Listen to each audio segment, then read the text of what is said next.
Hey guys, just a short update on the boat. I've got the step all rebuilt and sanded and shaped, and she's straight, so not too shabby.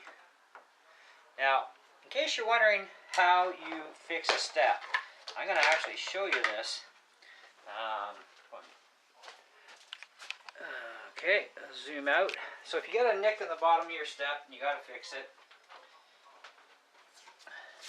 Or anywhere along the bottom, but get some frog tape. This stuff is the bomb.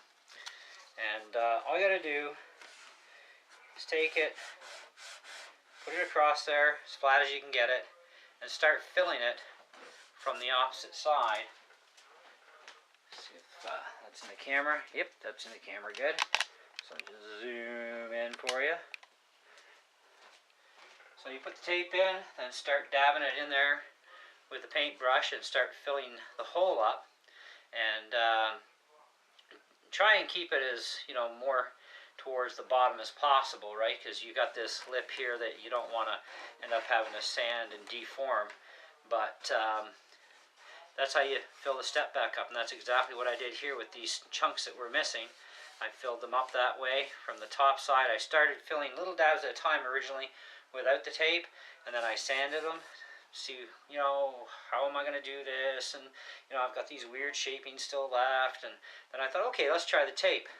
And so put the tape across, filled them all up, boom, boom, boom, sand it down, and then when all this side was done, I went over to the top side and layered it all up. I didn't sand anything right away, but then I made sure that I could fill the bottom end up. So I got that all done. Let me just zoom in here for you. You can see all this.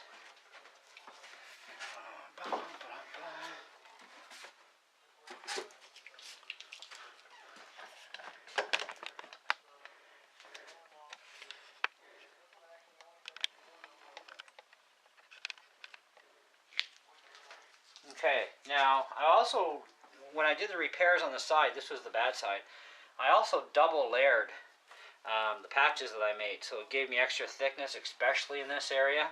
So when you're sanding, you're not creating a weak point. And where did I put that? There it is. But when you start sanding, you got to follow the groove track here, back and forth, as evenly as you can with the sandpaper. So I just kind of go right into the edge like this, and then just keep going back and forth, and little bits at a time, and check it. Now this isn't the straightest edge in the world, but it's definitely good, and it's flowing the direction that it should against the other step. So she's pretty good and straight. And so now the boat is actually ready for sanding. I've got the rest of my inside repairs completed too. So I'll just turn the boat around. I'll grab the camera.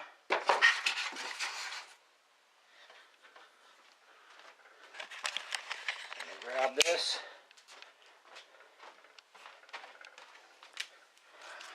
Okay, so all the rest of the inside repairs are done. I got my bracing across in here. Got it in the back side here as well.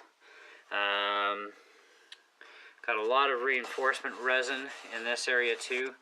It's not the prettiest looking thing when it looks like this, but it's getting all painted inside, so it'll look a lot nicer. And I do have a little bit of sanding left over to do inside here yet too. And I still have to make new battery trays. The hole is completely blocked off, and for the old antenna, I actually put some resin in the hole first, and then filled it up to block it, and then a piece of fiberglass mesh and resin over top of that. So now it's really super strong, so when I sand that down, it'll be just perfect. And of course I left my water inlet alone, and there is my new hole for my antenna, which is going to allow me real super easy access to the antenna, because being way back there, it's a real pain to feed it.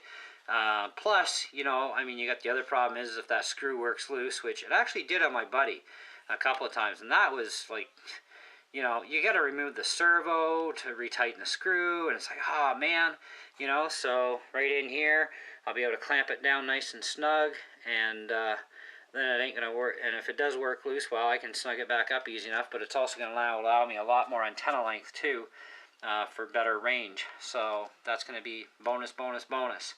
Got a little bit of sanding to do in here. Otherwise, the rest of it is ready to sand. Now, just as an FYI, I will not be able to take this all the way down to bare fiberglass, you know, once I start stripping the paint. So I'm going to strip it as best as I can, especially to get rid of any of this raised area from the stickers that are on here. I got to try and get those off as best as I can. So my main sanding actually starts in there and gets rid of as much of that as I can possibly get rid of, because I don't want that showing through the new paint. But I won't be able to take it right down the whole boat to pure fiberglass again. So, you know, it's just not happening. But it's going to still look beautiful when it's all done. And I've already got my canopy all done, painted, and clear coated, but I'm not showing you that, only because that's a surprise, along with what this boat is going to look like in the end. That's where we're at. So the next video that you guys are going to see, I might show you the boat primered or something. I don't know. I'll probably just wait until it's all finished from this point on. You know, I don't want, like, you know, 16 or 20 videos on this, but you get the gist of it, and a few things I got left to do. And like I said, I still got to do battery trays yet. I haven't figured that one out. The ones that were in there were a little short. I want longer ones, either way, but so I gotta figure that one out. Anyhow, that's pretty much it for now. Give you a nice close-up on that repair of the step here. Now you're gonna think, oh, that looks weird. Well, no, it's just the paint coming off, don't worry. That's just from sanding the paint, but she's nice and straight. So that turned out really awesome. Anyways, catch you later, guys.